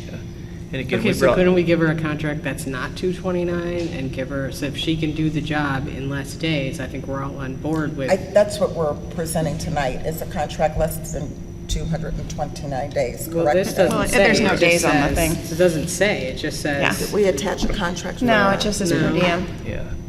All right. No, and I think that's why you're getting these questions, because they're like, why is it an interim? How many days is it? If it's less days, if that, if that position is usually 229, but Carla can do it in less, why wouldn't we just give her a contract for less and not make, I mean, interim looks like we're looking for somebody, right? You're just in the interim till we find somebody else. That's how I see interim when it's an interim position. Let's take that back for discussion. Let me work with that, because we can certainly revise it and drop the interim. We can have another conversation with Carla. If Carla to see says I what want to that work would look 180, like. then let's give her a 180-day contract, if that's enough for the position. Like, to get the work done and support, you know, our students and our staff. Absolutely. Well, whatever she thinks she needs. Yeah. Trying to, Carla's wonderful, I'm not. Yeah, we're not making. That's not the issue. Right. Yeah, this isn't just, No, that's not what I'm Lock her hearing. in for 3 or 5 years, we're good. Couldn't we just vote to 5 years right Can we just give her 5 years right now? Cross it out. Like, did it. Carla, you're listening. The board decided. I will tell you, Tim and I have had conversation after conversation, like, are you sure? Because you're having a good time. And quite frankly, Jeff even knows her. It's like, you're having a good time. And She they have does good seem work. to be loving it. Oh, she does. She hates the drive, but she loves the job. But she can move. She won't. Oh, yeah, that's right. Yeah, she won't move from Oak Harbor, but at any rate. So would you like me to table her particular appointment and bring it back after the conversation to see if we can have another conversation? What's the board's desire? Or do you want to vote on it as motioned and I can bring a revision? I mean, which would you prefer us to do? I would probably say let's table it, knowing that it's not due to a lack of our questioning her role or her dedication or commitment. No, this that we isn't about want. Carla. It's not about this, it's about the We're wording trying to and what make we her want to not an secure. interim. We're trying to make you secure for 5 years. She's not interim, like, she just finished a year's Yeah. interim. Let's table it Okay. and Yeah. we'll work on seeing if we can arm wrestle. It just something seems odd to out have of her. somebody in interim 2 years in a row when we're not looking for anyone else, and she's doing a great job, so. Thank you. I think she'll appreciate that. Okay, do you need a motion or anything on To that? table it? The table? It's been so long, why don't we take another motion to table just in case we need Okay, one? so I move we table item 7.3. I'll second. Discussion? All right, call the roll. Ms. Huffman? Yes. Mr. Feller? Yes. Mrs. Johnson? Yes. Mrs. Lavalette? Yes. Mrs. Conklin? Thank you. Thank you. I think Carla will feel so appreciated. That'll be a good thing. I recommend item 7.4. It is an MOU to continue with an additional Sylvania Virtual Academy educator. This is an agreement between the Sylvania Board of Education and the Sylvania Education Association. I'll move approval. I'll second. Any discussion? Yes, so what is the Sylvania Virtual Academy as opposed to the online platform that we're leaving behind? Tim, I'll kick that over Yeah, to the you. SVA started, I'll say 3-4 years ago. It was a secondary-based Edgenuity, more like a credit recovery program or a credit Okay. option for those kids. So where this is a pre-COVID This is different. program. Yeah, this is a Okay. pre-COVID. This isn't Okay. Sala, this is separate. Gosh, Yes. I couldn't Yep. think of Right. Sala. Yes. I just, Yeah, it was basically competing with the other online Yes. schools. Got We it. were Yes. keeping our We didn't want to kids- lose kids to OVA and other Right, virtual so academies. we created so our we own created program our so we own. could keep our Yep. kids in service. Okay. So many kids. Any more discussion? All right, call the roll. Ms. Huffman? Yes. Mrs. Lavalette? Yes. Mrs. Conklin? yes. Mrs. Johnson? Yes. Mr. Feller? Yes. Thank you. I recommend item 7.5, which is an agreement between A&G Educational Services to provide a LEAP program for students with special needs. This is an annual agreement, again, to serve students that are outplaced for educational purposes. I'll move approval. I'll second. Any discussion? I have a question. So this is a yearly contract? And this is Annual item. This is the same as last year? Yes. Okay. Mrs. Conklin? Yes. Ms. Huffman? Yes. Mrs. Lavalette? Yes. Mr. Feller? Yes. Mrs. Johnson? Yes.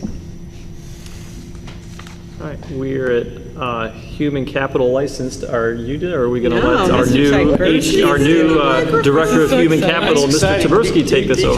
This is exciting. I'm ready. And it's, the longest agenda of the year. Thanks for that. So if I can get it through there. I am asking for recommendation on a consent agenda basis for Okay. items. Mr. Tyberski, Yes. can you pull out item 8.2, because I can't vote on that? She's gotta make it complicated right at the beginning for you. I would think. Do we have to make a motion to do that?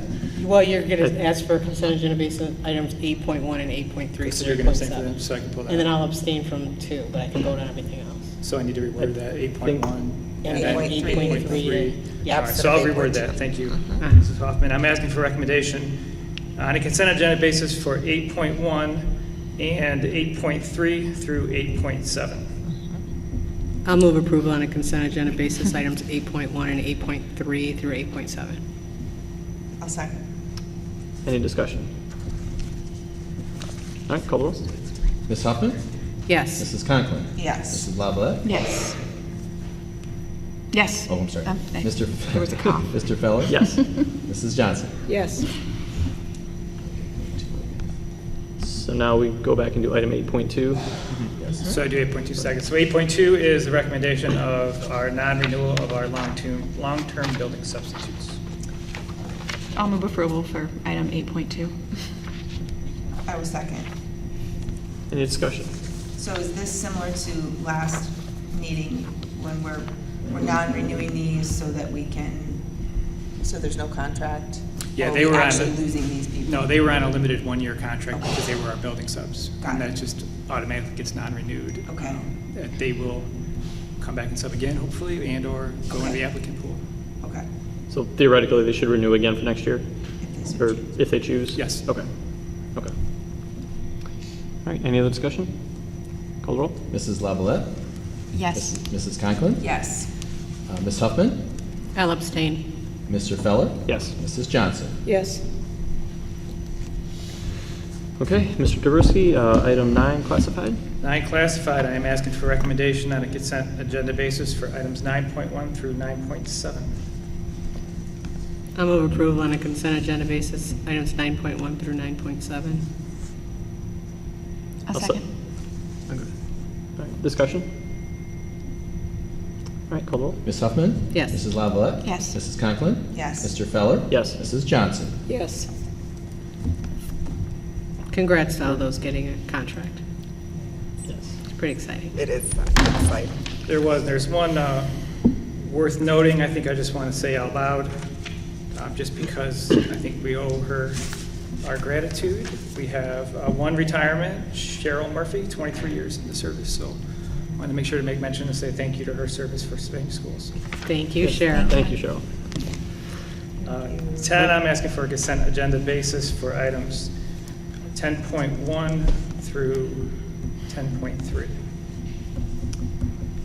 I'll move for approval on a consent agenda basis, items 10.1 to 10.3. I'll second. Any discussion? All right, call the Mr. roll. Feller? Yes. Ms. Huffman? Yes. Mrs. Conklin? Yes. Mrs. Lavalette? Yes. Mrs. Johnson? Yes. And item 11 is board committee reports. Kim? You have anything? No. Yeah, the foundation had a retreat all day on Saturday. Well, it was supposed to be all day, but they let us out early since it was so beautiful. And we worked on, we reviewed bylaws and a vision and mission statement, which I was going to bring with me, but I'll get you next time on it. So they're really revitalizing. Lauren Boer's doing a great job, focusing everybody and, moving the foundation forward. So that's pretty great. I think that's all I have. Okay, I have nothing. Jill? In terms of SES, they're still very interested in training for staff for childcare and are working with Dr. Motley in terms of getting that achieved through Sylvania schools. We actually have a meeting, our cabinet administrators have a meeting set up with Sophia Lloyd. We thought it was an opportunity, instead of her trying to meet with 6 different people, just to kind of bring her into the room and we can all introduce ourselves, because quite frankly, our paths cross in different ways and throughout and across our partnership. So she will be joining us for a cabinet meeting, and we're excited to meet her and learn more about what she brings to the table and how we can partnership with meeting those needs. She's very excited about that. That's great. Tammy? Are you going to talk about the Mercy meeting or? It wasn't. I don't know if we're really at a point quite where there. Okay. we have much to say yet. Greg and I, as the facilities committee, had a meeting with administration and some representatives of Mercy, but we're still ironing out some details, so we'll probably circle back to that.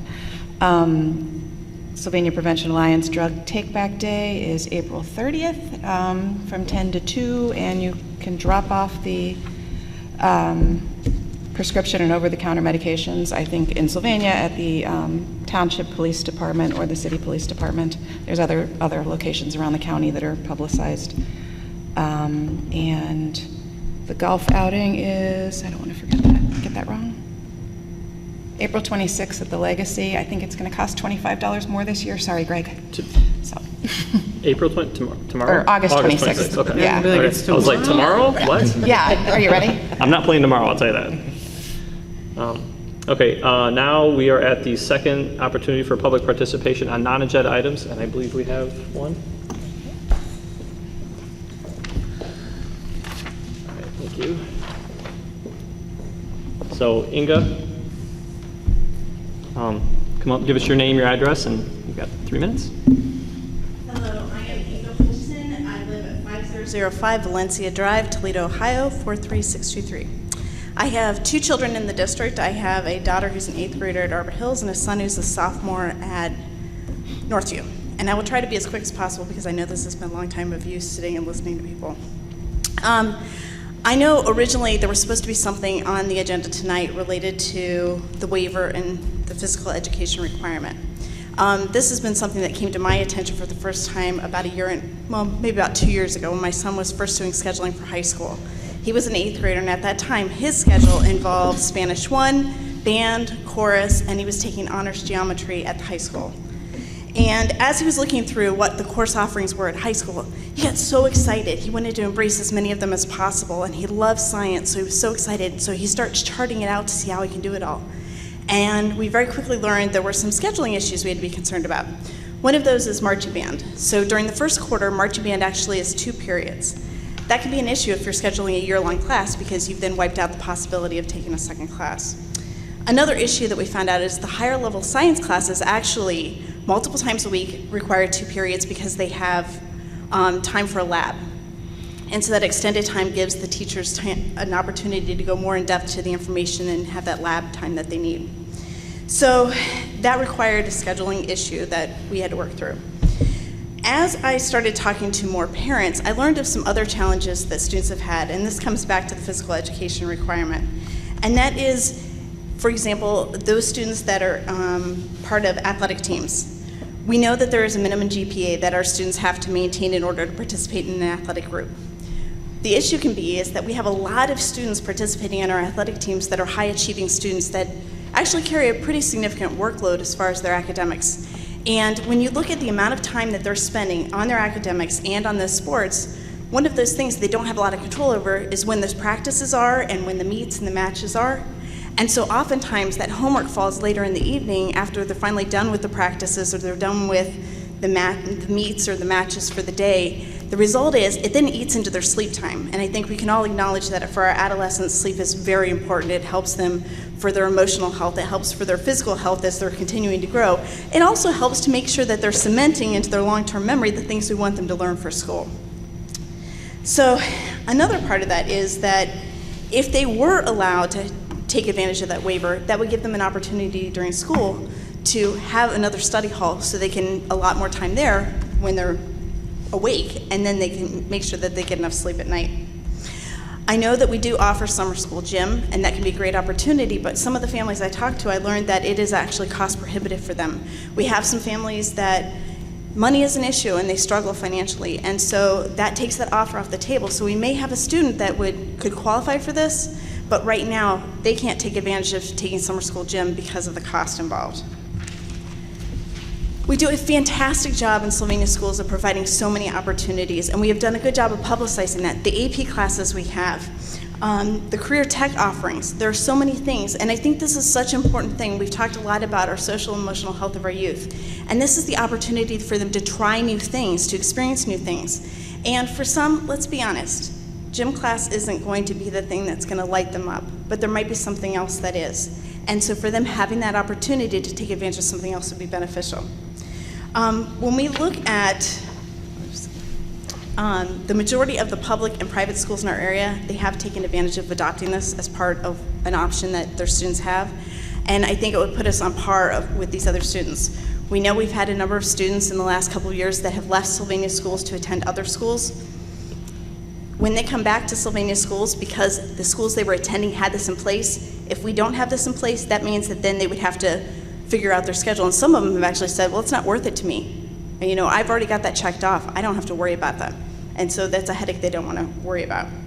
The last thing I'd like to say is thank you for taking the time to think about this and consider this, because this is an important issue that affects a lot of our students. You look at how many kids are participate in athletics and participate in band at both of our high schools. And I think this would be something very beneficial. So thank you for listening. All right, thank you.